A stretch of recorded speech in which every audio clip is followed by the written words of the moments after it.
우리에게 주신 하나님의 말씀 창세기 26장 23절에서 25절까지 말씀입니다. 이삭은 거기에서 브엘세바로 갔다. 그날 밤에 주님께서 그에게 나타나셔서 말씀하셨다. 나는 너의 아버지 아브라함을 보살펴 준 하나님이다. 내가 너와 함께 있으니 두려워하지 말아라. 내가 나의 종 아브라함을 보아서 너에게 복을 주고 너의 자손의 수를 불어나게 하겠다. 이삭이 그곳에 제단을 쌓고 주님의 이름을 부르며 예배하였다. 그는 거기에 장막을 치고 그 종들은 거기에서도 우물을 팠다. 이는 하나님의 말씀입니다. 하나님 감사합니다. 아멘. 신자가 사는 방식 세 번째 이야기를 함께 나누기를 소망합니다. 베트남 여행을 하시는 분들은 반드시 들르는 코스가 하나 있습니다. 호치민의 통일궁입니다. 베트남 사람들은 그곳에 베트남을 통일시킨 호치민, 호지명을 영웅으로 모시고 있지요. 그는 죽고 없지만 그의 시신을 방부 처리하여 지하 궁전에 모시고 수많은 사람들은 그곳을 찾게 되는데 베트남 사람들은 진심으로 가슴으로 호치민을 우러러 본다는 뜻이 됩니다. 그는 베트남을 독립시켰을 뿐만 아니라 통일을 이룬 진정한 민족 지도자입니다. 그러나 단순하게 이렇게 볼 수만 없는 이유가 있는데 그는 키가 160 정도에 불과했다고 합니다. 그런데도 불구하고 온 국민이 그토록 우러러보는 것은 그의 삶이었던 것이지요. 호치민은 나라를 위해 봉사하느라 일생을 독신으로 지냈고 한 끼에 3가지 이상의 반찬을 먹지 않았다고 합니다. 젊은이들이 전쟁터에서 피를 흘리며 죽어가고 있는데 내가 평안하게 앉아 맛있는 음식으로 밥을 먹는다는 것은 상상할 수가 없었다는 것입니다. 프랑스 총독부로 쓰인 건물을 주석궁으로 사용했는데 호치민은 그곳에 단 하루도 머물지 않고 자신의 집무실은 조그마한 집을 이용했습니다. 주석궁은 호치민을 도와 나라를 섬기는 국가 관료들에게 사용하도록 내어주었습니다. 그에게는 당연히 관용차가 있었지만 호치민은 그 차를 한 번도 타지 않았다고 전하여집니다. 그의 신발은 평생 폐 타이어로 만든 샌들을 신었다고 이야기합니다. 그가 죽고 난 후 그에게 남은 것은 집무실의 낡은 책상 그리고 폐 타이어로 만든 샌들과 낡은 옷 몇 벌밖에 없었다고 이야기를 하지요. 이렇게 나라와 백성을 위해 헌신한 삶이 국민들로 하여금 그토록 그를 신뢰하고 사랑하고 또 지금까지도 그를 존경하게 만드는 것 아니었겠습니까? 생각해 보는 것입니다. 신자의 삶이란 어떠해야 되는가? 하나님을 섬기는 삶이라고 하는 것이 입술의 고백만이 아니라 변화된 삶이어야 되지 않을까 이런 생각을 하게 됩니다. 하나님을 믿는다고 하는 것은 지식적인 인식이 아니라 자신의 삶을 하나님이 원하는 삶으로 하나씩 변화시켜 가는 것, 성장시켜 나가는 것. 그래서 처음보다는 끝이 낫고 젊을 때보다는 나이가 들었을 때 더 낫고 그리고 지금보다 우리의 마지막 주님을 만났을 그때에 향기가 나는 삶이어야 되지 않을까요? 오늘 이러한 삶을 살아가는 한 사람을 우리는 만나게 됩니다. 그가 바로 아브라함이 100세에 낳은 기적의 아들 이삭이지요. 그는 순종의 사람이었습니다. 그는 지난주에 살펴보았던 것처럼 일하는 사람이었습니다. 땀의 의미와 가치를 아는 사람이었습니다. 무엇보다도 온유한 사람으로 살았던 사람입니다. 그리하여 주변의 사람들이 우러러보는 사람이 되었죠. 오늘 본문은 그가 또 어떠한 삶을 살았는지, 그가 또 어떠한 삶을 살았는지 우리에게 보여주고 있습니다. 오늘 본문은 참 이상하게 시작을 합니다. 23절 말씀을 보십시오. 이삭은 거기에서 브엘세바로 갔다. 성경은 한 절 한 절이 우리가 생각하는 것보다도 훨씬 더 깊이와 넓이가 있습니다. 그러므로 성경은 공부하지 아니하고 아는 척하면 안 돼요. 제가 이곳에 와서 사족을 다하는 것처럼 이렇게 드리는 이야기는 다른 성경을 읽을 때도 그렇게 주의해서 읽으라고 드리는 팁인 것입니다. 오늘 성경은 어떻게 시작한다고요? 이상하게 시작을 합니다. 이삭이 거기에서 브엘세바로 갔다. 거기가 어디예요? 22절에 보면 르호봇입니다. 르호봇에서 브엘세바로 갑니다. 이것은 매우 이상합니다. 르호봇은 말 그대로 넓은 곳입니다. 좁은 곳이 아니라 넓은 곳, 그리고 살기에 불편한 곳이 아니라 살기에 매우 편리한 곳이 르호봇이었습니다. 그리고 그곳에 우물이 있었다고 이야기합니다. 넓은 곳에 우물이 있으면 그것은 금상첨화가 됩니다. 언쟁반의 금사과격입니다. 그 땅에 가보면 우물이라고 하는 것이 얼마나 귀한 것인지 알게 되기 때문에 그런 겁니다. 뿐만 아니라 얼마 전까지 브레셋의 목자들과 싸웠던 곳이죠. 그런데 이제는 그 싸움이 그치고 안정된 곳이 되는 것입니다. 그리고 물질적으로 부유한 곳입니다. 양과 소가 때를 이루고 있었습니다. 더 나아가 이 창세기 26장은 가뭄으로부터 시작이 됩니다. 그리고 그 가뭄을 피하여 가나안 땅의 중심에서 서편으로 가 지중해가 맞닿인 그랄 지방으로 들어갔습니다. 왜? 그곳은 평야이고 그리고 또 지중해 따뜻한 바람의 영향을 받아서 그곳은 매우 비옥한 지역입니다. 그런데 그곳을 버리고 그곳을 떠나 어디로 간다고요? 브엘세바로 갔습니다. 브엘세바는 가나안 땅의 중심에 있습니다. 자, 지도를 한번 봐주십시오. 자, 여러분 보이나요? 저 아래쪽 이 녹색의 중심을 이루고 있는 게 지금 그 그랄 지방과 그리고 브엘세바를 표시한 겁니다. 르호봇이 어디예요? 브엘세바의 서편이잖아요. 그 서편을 떠나 브엘세바로 가고 있다고요. 어디로 간 거예요? 가나안의 중심으로 간 거예요. 왜 그랄 땅 그리고 지금 르호봇으로 간 거예요? 기근을 피하여, 흉년을 피하여, 물이 있고 그리고 풍부한 곡식이 있는 곳으로 살기 위하여 갔다고요. 그리고 여전히 그 흉년은 100%다 해결되어지지 않았단 말이에요. 그런데도 불구하고 이삭이 이상하게 행동을 합니다. 우리의 상식적으로 보았을 때에 이것은 이해가 되어지지 않는 거예요. 가나안의 중심, 그것도 기근이 있는 그것을 지금 직면해야 되는 그 땅으로 들어가고 있는 거예요.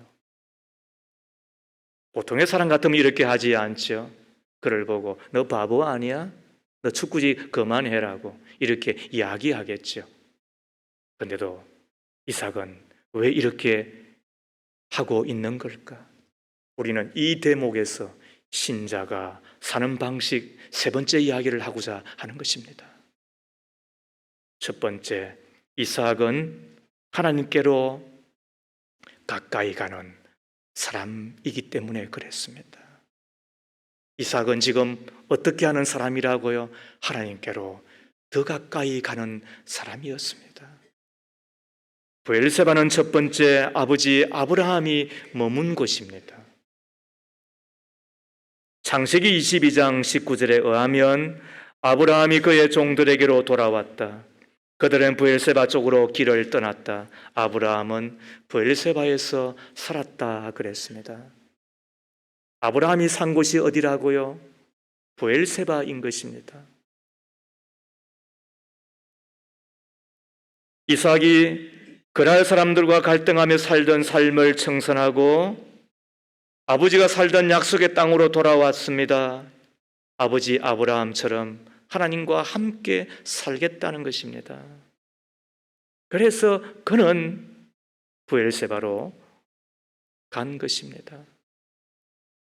두 번째로 브엘세바는 신앙의 추억이 있는 곳입니다.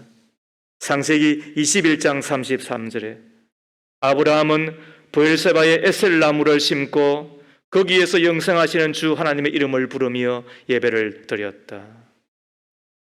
브엘세바는 아버지 아브라함이 장막을 치고 하나님께 예배하였던 곳입니다. 아들 되는 이삭은 자신이 결혼할 때까지 그곳에서 성장하며 신앙적으로 양육받은 장소가 바로 이 브엘세바입니다.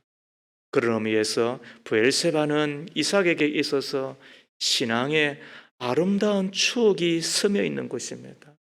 생각해 보세요. 사람은 밥만 먹고 사는 존재가 아니더리잖아요. 사람은 밥도 먹어야 되지요. 그러나 어쩌면 밥보다도 더 중요한 게 뭘까요? 그것은 추억인 것입니다. 아름다운 추억인 것입니다. 그것이 신앙의 아름다운 추억이면 더 바랄 나위가 없습니다. 그런 의미에서 감히 부탁드리고 싶은 것은 부모님들은 자녀들과 아름다운 추억을 많이 만들었으면 좋겠습니다. 교회 학교의 교사들은 맡겨진 학생들에게 하나님에 대한 아름다운 추억을 많이 심겨주었으면 합니다. 이것이 교육입니다. 통계에 의하면 전도를 하였을 때에 다시 주께로 돌아오는 사람들의 약 80% 정도가 교회 학교 출신이랍니다. 어린이 때에 혹은 청소년 때에 교회가 있었던 사람들은 전도를 해보면 매우 부드럽습니다. 그리고 말 그대로 씨알이 먹힙니다. 그리고 나중에 주께로 돌아옵니다. 왜? 그 신앙에 추억이 있었기 때문에 그런 것입니다. 하나님의 교회는 어머니와 같은 곳이라고 켈빈은 이야기했잖아요. 그 어머니와 같은 교회에서 우리가 뭘 느끼는 거예요? 뭘 가슴에 쓸어 담는 거예요? 그리고 뭘 품게 되는 거예요? 아, 그때 나를 위하여 기도해 주었던 선생님이 계시지. 그때 나를 향하여 손잡아 주었던 내 믿음의 선배들이 계시지. 그곳에서 내 아버지와 나의 어머니는 예수님 잘 믿으라고, 예배한 자가 되라고 말씀해 주셨지. 그래, 내가 다시 돌아가야 될 곳 뿐만 아니라 내가 살아야 될 곳, 내가 머무르야 될 곳이 바로 이곳이다. 이삭이 바로 그런 생각을 한 것 아니겠습니까? 부자가 되었잖아요. 넓은 곳에 지금 살게 되잖아요. 그럼에도 불구하고 브엘세바로 갔다는 이야기는 다름이 아닙니다. 내 신앙이 추억이 있는 그곳에서 나는 다시 시작하겠다. 하나님께로 더 가까이 나아간 것이지요. 세 번째로 브엘세바는 올라가는 곳입니다. 자, 23절 말씀을 다시 보십시오. 이삭은 거기에서 브엘세바로 갔다 그랬습니다. 그러나 이 세 번역이 이 부분은 조금 미흡해요. 그러나 우리가 전에 읽었던 개역 개정 그리고 공동 번역 등등의 성경은 이 원어를 풀기를 어떻게 했느냐? 이삭은 거기에서 브엘세바로 올라갔다 그랬습니다. 자, 다시 생각해 보세요. 이스라엘 땅은 이 지표의 차이가 엄청난 곳입니다. 그래서 예루살렘에서 여리고로 내려갔다고 할 때에 실질적으로 여리고는 예루살렘에 비해서 짧은 거리임에도 불구하고 무려 400m 아래에 있는 곳입니다. 마찬가지로 지금 러봇에서 이 부엘세바까지 이 지표의 차이가 얼마냐면 150m 차이가 납니다. 그렇다면 르호봇에서 부엘세바로 내려갔다라고 하는 것이 맞는 말이잖아요. 그런데도 불구하고 왜 성경은 이삭이 르호봇이라고 하는 것을 떠나 부엘세바로 가되 올라갔다는 이야기를 하고 있는 것일까요? 자, 이것을 푸는 실미가 26장 1절과 2절 말씀입니다. 일찍이 아브라함 때에 그 땅에 흉년이 든 적이 있는데 이삭 때에도 그 땅에 흉년이 들었어. 이삭이 그랄에 브레세드 왕 아비멜렉에게로 갔다. 주님께서 이삭에게 나타나셔서 말씀하셨다. 이집트로 가지 말아라. 내가 너에게 살라고 한 이 땅에서 살아라. 지금 이삭이 그랄 지방으로 갔더니 그것도 이 흉년을 지나기에는 미흡했는가 봅니다. 그래서 마음적으로 어떤 생각을 했다는 이야기죠. 물이 풍부하고 그리고 또 곡창지대이고 먹을 것이 넉넉한 이집트, 애굽으로 내리고 가려고 하는 마음이 있었던 거예요. 그래서 하나님이 그것을 아시고 아들 이삭아 이집트로 뭐하라? 가지 말아라. 이렇게 되어 있는데 또 개역 개정과 공동 번역은 이것을 어떻게 원어를 적고 있느냐 하면 이집트로 내려가지 말아라. 여러분 하나님의 마음을 아시겠습니까?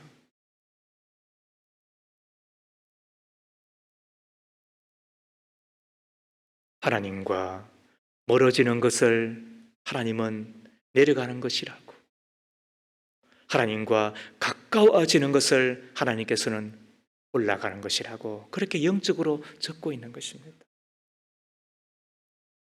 이쯤 되면 우리는 이삭이 브엘세바로 간 것은 결코 내려간 것이 아니라 어떤 것이었다? 올라가는 삶이었다. 이삭은 영적으로 더욱더 하나님을 가까이 하는 사람이었다는 것이지요. 이제까지는 안전제일주의로 산 것이었다 할지라도 그러나 이제부터는 하나님 중심주의로 살아가겠다고 발걸음을 옮긴 것이 오늘 이삭의 삶이었다고 우리는 감히 해석할 수가 있는 것입니다. 그래서 그랄에서의 삶을 청산하고 약속의 땅 한복판으로 뚜벅뚜벅 걸어갑니다. 기걸임에도 불구하고, 좁은 것임에도 불구하고, 불편함에도 불구하고, 척박한 땅임에도 불구하고 뭘 믿고? 하나님을 믿고 하나님을 향하여 뚜벅뚜벅 걸어가는 이것이 신자의 삶이지 무엇이겠습니까? 오늘날 우리의 문제가 무엇입니까? 어중간하게 신앙생활 하려고 하는 것 아닙니까? 많은 성도들이 철저하게 믿음을 지키지 못하고 하나님의 말씀을 온전히 순종하지 못한 채 세상과 타협하며 갈등하며 살아가고 있는 모습을 종종 보게 됩니다. 그렇게 하지 않으면 못 살 것처럼 생각하는 듯합니다. 오늘의 그리스도인들에게 하나님의 능력이 나타나야 하는 이유가 무엇일까요?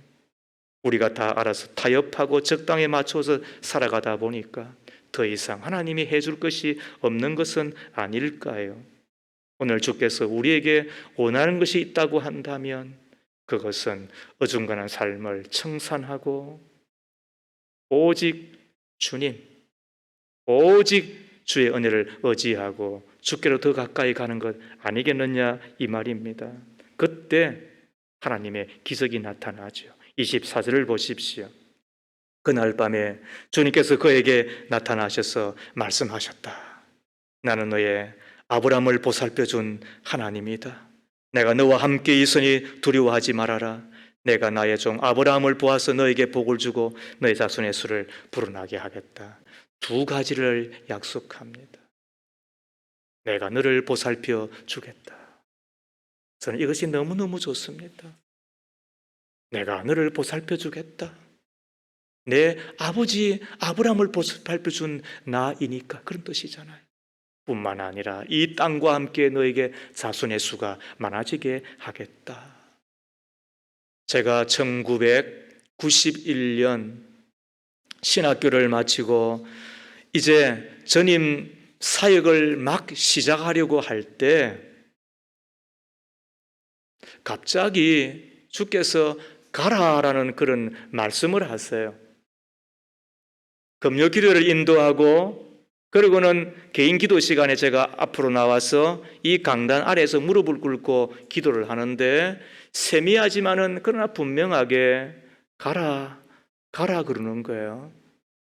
이게 뭔가 그렇게 생각을 하는데 그때 2년 전에 제가 군대를 갔다 오고 난 이후에 신학을 복학을 했거든요. 그리고 신학을 복학을 하기 전에 금식 기도할 마음이 있어서 제 고향 부산을 떠나 서울에 금식 기도하는 장소에 대형 버스를 타고 올라왔어요. 그때 모집한 분들이 그렇게 올라오셨다고. 그런데 대구쯤에 차가 고장이 나는 거예요. 그리고 또 곤친다고 대구 들어갔다가 또 나오고 지금 제가 금식을 하고 있는데 그 다음에 또 구미 쪽에 올라왔더니 또 차가 또 고속도로에서 또 고장이 난 거예요. 그리고 어쩌다가 또 고쳐서 서울까지 올라오기는 왔습니다만 그 틈에 제 마음에 생각되는 게 너는 왜 요나처럼 다른 데를 가려고 하느냐. 이게 주님이 제게 주신 감동이에요. 그리고는 제가 생각하는 가운데 하나님 제가 남은 신학교 2년을 다 마칠 수 있게 해주시면 제가 시골로 내려가겠습니다. 주님이 가라고 한 곳으로 제가 가겠습니다. 그리고는 이제 복학을 하고 2년 동안 사역 잘 했잖아요. 그럼 이제는 제가 졸업을 앞두었으니까 전임 막 시작하는 거예요. 그리고 또 그때 제가 자매를 한 명 만나고 있었는데 그 자매와 지금 곧 제가 이제 결혼을 해야 돼요. 그런데 가라고 그러는 거예요. 담임 목사님께 말씀을 드렸더니 깜짝 놀라셨죠. 그러나 아무튼 내려간 곳이 진주라고 하는 한적한 작은 도심의 외곽이었습니다. 그곳에 갔더니 주님이 제게는 신비한 일 2가지를 경험케 해주셨어요. 그 중에 하나가 뭐냐 하면 제가 공부를 할 수 있었습니다. 저는 지금까지도 이렇게 되돌아보면 왜 그렇게 바쁜지 모르겠어요. 제가 새벽기도 때 이야기했잖아요. 저는 이곳에 오기 전에 부사학자 있을 때에 성경 공부를 7개를 했습니다. 가능한가요?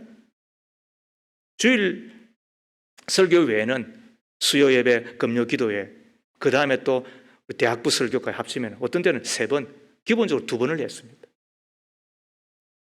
그리고는 나머지 또 그 시간을 쪼개서 신방하고 등등을 제가 해냈잖아요. 그리고 그 전에도 그 교회에 있는데 수요 예배를 마치고 나면 목, 금, 토, 그럼 주일까지 지금 파트타임인데 제가 지금 신대원 3학년 졸업 논문을 적어야 되는데 그때도 그렇게 구역 예배 2개 인도하게 하고 그리고는 또 금요 기도회를 또 인도하게 하고 그리고 또 청년부 그리고 또 중고등부를 또 맡게 하게 하고 아니 지금 29밖에 안 되는 아니 그것도 말이죠 파트타임 학생을 보고 그러나 뭐 맡겨주신 것이니까 어떻게 하겠어요? 안 할 수 없었죠. 근데 그 교회는 또 교회 건축 중에 있었기 때문에 또 벽돌을 나르고 또 삽질을 안 할 수 없었어요. 그 삽질하다가 맞아가지고 여기에 기스 났잖아요. 그래 그 서안보건병원 가가지고 또 깨매기도 했잖아요. 그런데 그곳에 갔더니 담임 목사님이 오전성 공부주의자예요. 젊은 분인데도 불구하고 오전에는 공부하십시다. 그리고 오후부터 사역하십시다. 그래서 제가 강루사 공부를 준비할 수 있었어요.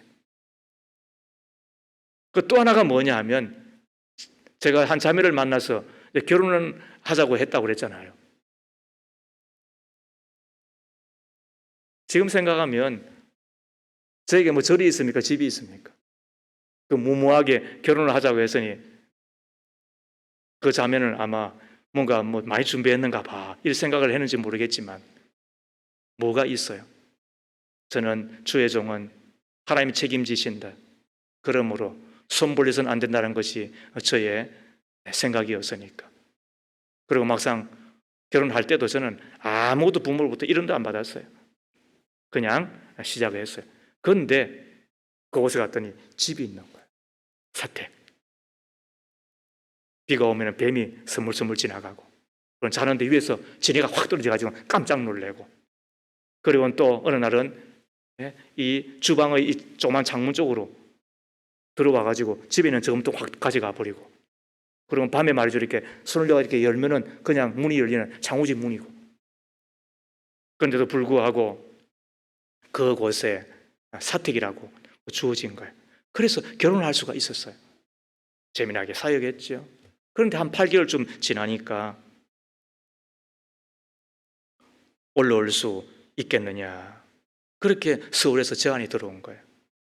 엊그제 내려왔는데 어떻게 올라갈 수 있느냐고 제가 처음에는 거절을 했죠. 그런데 또 제안이 들어오기를 내가 미국에 유학을 가야 되니까 꼭 와야 되겠다고 담임 목사님께 제 이야기를 드렸더니 오케이 해주셨어요. 그래서 1년 만에 만삭의 아내를 데리고 그곳을 떠나 서울로 올 수가 있었어요. 그리고는 제가 이곳에 18년 전에 오기 전에 그곳에서 13년을 머무는 동안 저는 말할 수 없는 은혜를 받았죠. 무엇보다도 제가 마음껏 성경 가르칠 수 있고, 지금은 여러분들이 제가 사역을 많이 했다는 쪽으로 이야기하지만 아무튼 반반씩 들으면 돼요. 제가 마음껏 성경 가르칠 수 있었고, 마음껏 설교할 수 있었고, 그리고 제가 신학교 때 꿈꾸었던 하나님의 교회가 어떠해야 되는지, 사역은 어떠해야 되는지 그곳에서 배우고, 그리고는 또 실천하고, 그리고 그것을 가지고 여러분들을 만나서 지금 이 사역을 지금 하고 있는 거 18년 동안. 그것은 저에게 은혜의 자수였어요. 저를 얼마나 하나님께서 사랑해 주시는지. 그런데 곰곰이 생각해 보는 거예요. 어떻게 해서 그런 일이 있게 되었을까? 이곳을 떠나 지방으로 내려가잖아요. 아마 내 친구한테 이야기했으면 아마 안 가도 된다고 이야기했을지 몰라요. 그러나 저는 하나님을 따라간 거였어요. 다시 서울로 올라오는 그것도 제가 결코 원하지 않았습니다. 저는 지금도 서울에 올라오지 않았으면 그곳에서 사역을 하고 있었을 거예요. 화려하고 크고 넓은 곳으로 온 것이 아니라 나를 너무나도 강하게 부르기 때문에, 그리고 가보았더니 또 제가 가야 될 곳이었죠. 하나님을 더 가까이 하는 그 걸음이었죠. 그리고는 저에게 제1의 전성기를 허락하시고, 그리고 지금도 무려 저를 초기에 만났던 이들은 25년, 그리고 최소한 지금 20년 이상 지나가잖아요. 그런데도 불구하고 저를 쫓아다니면서 하는 이야기가, 목사님께서 배워주신, 가르쳐주신 대로 제가 살겠습니다. 목사님이 제 곁에, 우리의 곁에 있어 주시는 것으로 우리는 고마울 따름입니다.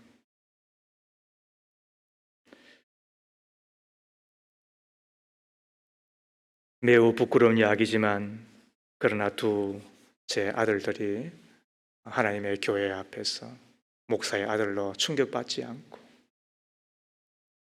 믿음으로 또 자원하는 마음으로 봉사하고 섬기고 있는 것이 감사이잖아요.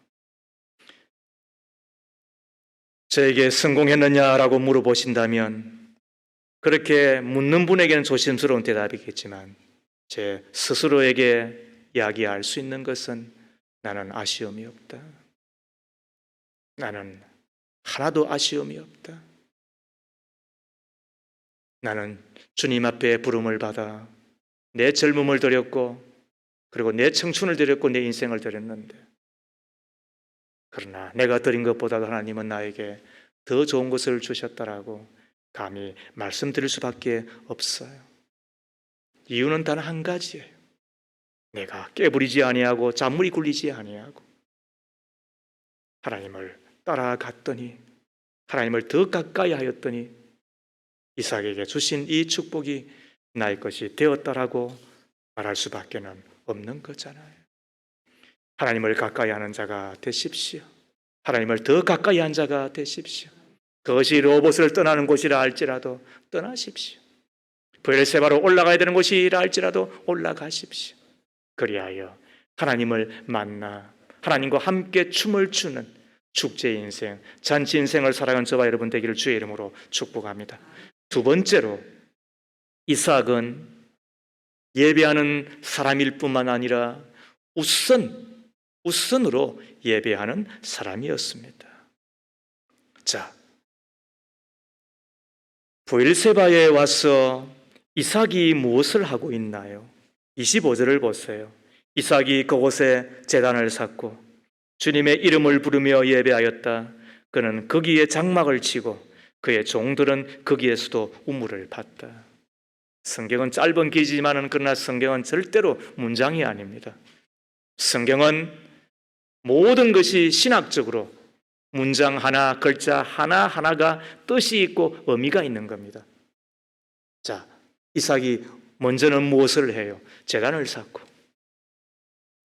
두 번째 뭐를 해요? 그곳에 장막을 치고, 그리고 세 번째 뭐를 해요? 거기에서도 우물을 팠다는 거예요. 이것을 뭐라고 이야기한다고요? 이삭의 우선순위라고 이야기를 하는 거예요. 이삭은 우선할 것이 무엇인지를 분별하였습니다. 그에게는 긴급한 일이 있었죠. 장막을 치고, 그리고 또 해야 될 일이 있었죠.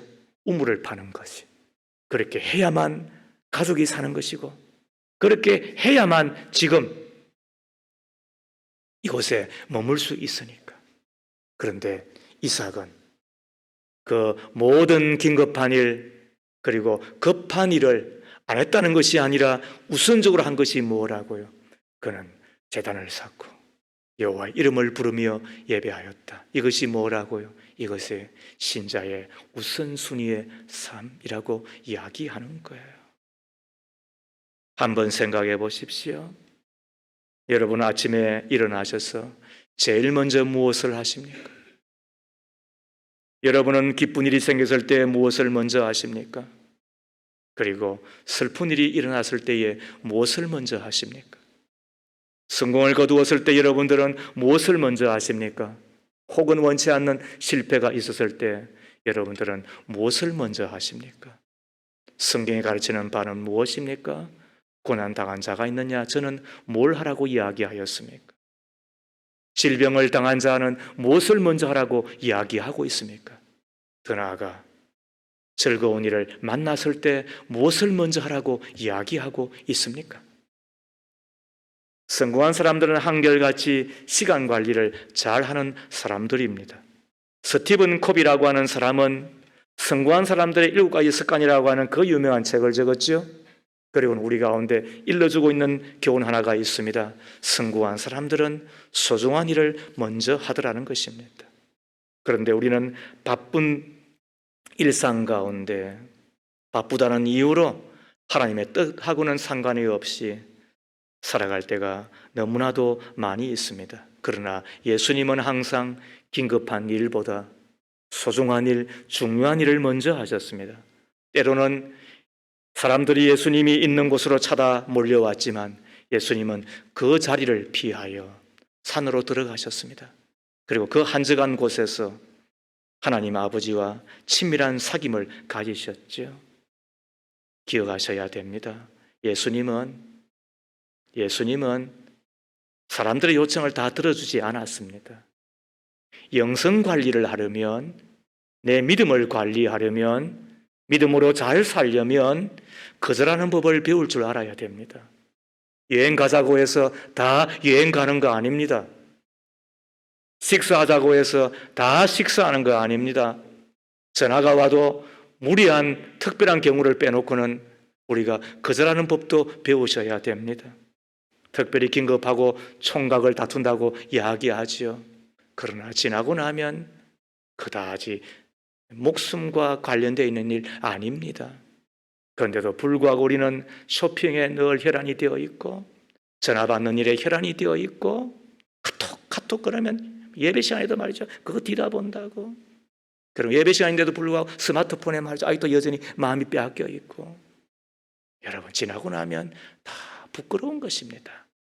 그런데도 불구하고 우리는 그러한 것에 늘 웃어납니다. 그런데 그 긴급한 일이 여러분 우리의 영혼을 메마르게 한다는 사실을 아십니까? 그 긴급한 일이 폭군이 되어서 우리의 영혼을 죽이고, 그리고 우리에게 비틀거리게 한다는 사실을 여러분은 아십니까? 긴급한 일의 행포에 치여 영적으로 죽지 아니하려면 그 긴급한 일에서 떠날 때가 있으셔야 됩니다. 25절을 보십시오. 이삭이 그곳에서 제단을 쌓고 주님의 이름을 부르며 예배하였다. 잘 생각해 보세요. 이곳에 오기 전 그의 26장의 그가 떠나고 또 머물렀다가 떠나고 또 머물렀다 떠난 곳이 세 곳이 있습니다. 그곳에서 제단을 쌓았다는 이야기가 있습니까? 여호와 이름을 부르며 하나님 앞에 예배했다는 이야기가 있습니까? 잊어버린 것이라고요? 성경을 그렇게 읽으면 안 되는 거예요. 성경은 의도를 가지고 그리고 사실을 이야기하고 있습니다. 이 이야기는 무슨 말일까요? 이삭이 제단을 쌓는 일에 방해를 받았다는 것입니다. 그런데 이제 그 방해받는 일을 떠나 브엘세바로 와서 제일 먼저 하는 일이 무엇입니까? 그곳에서 그가 해야 될 중요한 일부터 먼저 하고 있습니다. 여기에 인생의 성공이 있습니다. 여기에 인생의 승리가 있습니다. 여기에 인생에 하나님의 축복이 있는 것입니다. 그래서 25절 하반절에 그는 거기에 장막을 치고 그의 종들은 거기에서도 우물을 팠다. 여기서 우물을 팠다는 이야기는 우리가 주목할 말입니다. 18절 말씀에도 이삭은 우물을 파요. 21절 말씀에도 우물을 파요. 22절 말씀에도 우물을 파요. 여기서 우물을 팠다는 단어는 하파르라는 말로 탐지하여 힘들여 팠다는 것입니다. 그런데 25절 말씀에 이삭이 우물을 팠다는 이 단어는 카라라고 하는 말로 단순히 파기만 했다는 뜻입니다. 탐지하여 힘들게 파서 물론 우물을 얻었습니다. 그러나 이곳에 와서 단순히 우물을 파기만 하였는데 어떤 일이 벌어집니까? 물이 터져서 저들 가운데 오아시스가 되더라는 것입니다. 지금까지는 이삭은 우물이 있는 곳을 찾아갔습니다. 그런데 이곳에는 브엘세바를 향하여 하나님께 가까이 왔더니 하나님께서 그 우물을 주셨다는 것입니다. 성경은 이야기합니다. 마태복음 6장 33절 말씀에 너희는 먼저 하나님의 나라와 하나님의 의를 구하라. 그리하면 이 모든 것을 너에게 더하여 주실 것이다. 여러분에게 필요한 것이 뭐예요? 우리 권사님, 우리 집사님은 뭐가 더하였으면 좋겠어요? 우리 신자가 사는 방식이 뭐예요? 먼저 하나님의 나라와 하나님의 의를 구하는 것.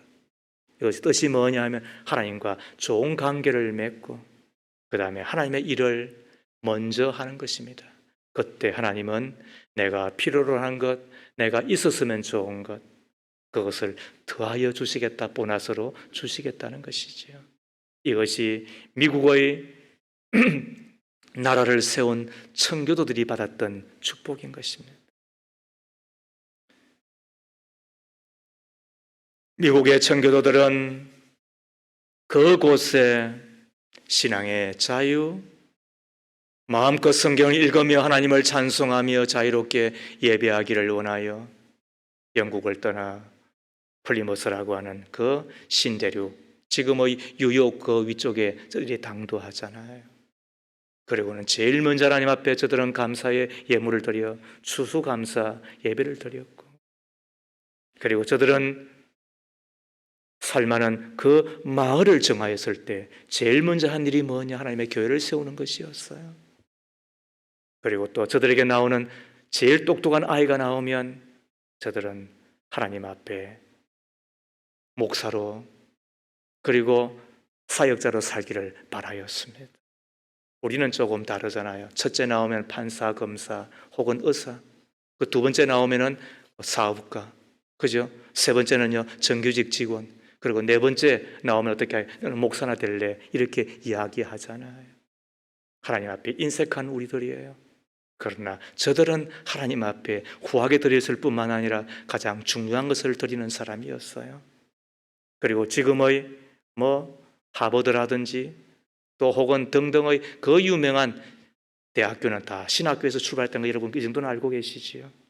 저들은 하나님을 우선하여 섬기며 가장 좋은 것을 주님 앞에 드리며 하나님을 최고로 여겼던 거예요. 그리고 난 이후에 미국은 하나님의 복을 받았습니다. 최강의 나라를 이루었습니다. 그리고 지금 우리는 그 나라의 덕을 톡톡하게 보고 있습니다. 사무엘상 2장 30절 말씀을 보십시오. 이제는 내가 나를 존중한 사람들만 존중하고 나를 경멸하는 자들을 수치를 당하게 할 것이다. 나 주의 말이다. 믿기를 바랍니다. 하나님을 경멸하면 하나님께서는 수치를 당하게 하겠다. 멸시하겠다는 뜻입니다. 그러나 하나님을 존중하면 하나님께서도 존중히 여겨 주시겠다는 것입니다. 그런 예배자가 되시기를 바랍니다. 그러므로 예배에 왔을 때 우리는 일어서게 합니다. 왜 그럴까요? 순서가 되어서 그렇게 천하게 생각하지 말아요. 예배의 3대 요소는 함께 모여야 됩니다. 두 번째로는 겸손해야 됩니다. 세 번째로는 기뻐 뛰며 춤을 추는 것이 예배의 3대 요소입니다. 자, 그때 두 번째 겸손이 뭐예요? 우리가 일어서는 것입니다. 나는 주님 앞에 아이와 같습니다. 이것이 그래서 애나 어른이나 남녀노소를 불문하고 주님 앞에 일어서는 순수를 갖는 것입니다. 이 겸손의 예배 그리고 우리가 마음을 다해 드리는 그 영과 진리의 예배를 주님이 받으시면 하나님은 어떻게 한다고요? 반드시 보답해 주시는 것입니다. 말씀을 마치겠습니다. 몽골에서 복음을 전하였던 이용규 선교사가 계십니다. 이분은 서울대학교를 졸업하고 미국 하버드 대학에서 박사학위를 받은 사람입니다. 이처럼 명예와 미래가 보장된 사람인데 하나님의 인도하심을 따라 몽골에 가서 복음을 전하는 평신도 사역자로 살았죠. 지금은 이제 국내에 들어와 계시더군요. 이분의 쓴 책 내려놓음이라고 하는 그 글에 보면 이런 일화 하나가 소개되고 있는데 그분이 이야기입니다. 나는 유학생활과 몽골 선교를 통해 내려놓는 자는 반드시 하나님의 것을 받는다는 사실을 지속적으로 체험했다. 2005년 봄 몽골 일회교회에서 개척한 베르 지역의 예배 처소에서 예배를 드리고 있는 중이었는데 벌르르라고 하는 한 자매가 예배 시간에 땀을 뻘뻘 흘리고 땀이 범벅이 되어서 참여를 한 것입니다. 그녀는 몇 달 전에 자기 팀의 기도를 통해 듣지 못하던 귀가 열린 자매였지요.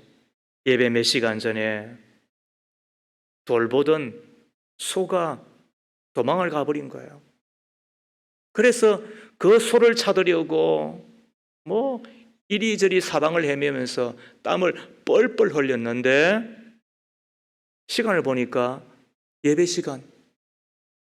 그래서 소는 놔두고, 소는 누가 키우죠? 소는 놔두고 예배를 드리러 온 거예요. 그것을 그 예배 공동체가 알고서는 마음에 깊은 감동을 받았잖아요. 그래서는 하나님만 믿고 하나님을 의지하며 예배자로 나온 사랑하는 벌러리 자매를 주께서 부끄럽지 않게 해주십시오.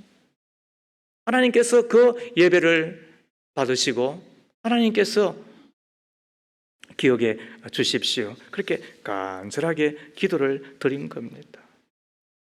예배가 마칠 때쯤 밖에 소 울음소리가 들리더란 거예요. 엄매, 엄매.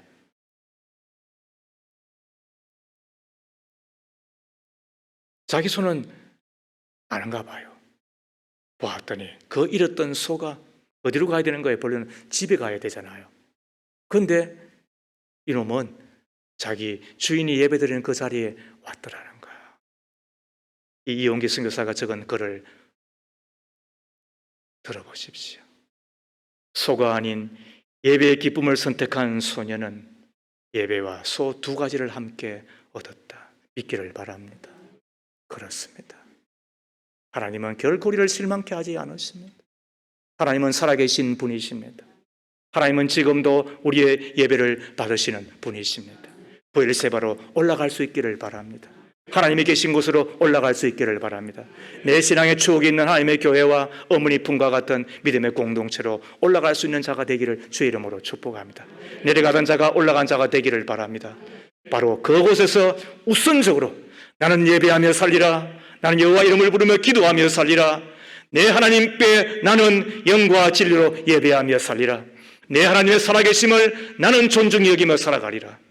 그때 하나님이 우리를 존중하게 여기시고 그리고 만복으로 하늘과 땅의 복으로 갚으시는 하나님을 만나 그 하나님을 자랑하며 하나님을 간증하며 잔치 인생으로 살아가는 저와 여러분 다 되기를 주의 이름으로 축복합니다. 하나님 아버지, 복된 예배 그리고 영광의 예배자로 서게 하심을 감사합니다. 우리가 무엇이 간데 우리로 오게 하시고 예배하게 하시고 주의 영광의 얼굴을 뵙게 해 주시는지요. 주를 가까이 함이 복이라고 하셨사오니 내 아버지의 신앙의 자리, 신앙의 추억이 있는 곳으로 가까이 가 주님을 만나는 저희들이 다 되게 하옵소서. 우선순위를 지키되 중요한 일, 하나님이 기뻐하시는 일을 먼저 하는 자, 특별히 주의를 지키며 주를 예배하며 기도하며 주의 얼굴을 배우기를 힘쓰다가 주님을 만나는 우리가 다 될 줄로 믿습니다. 예수님의 이름으로 기도하옵나이다. 아멘.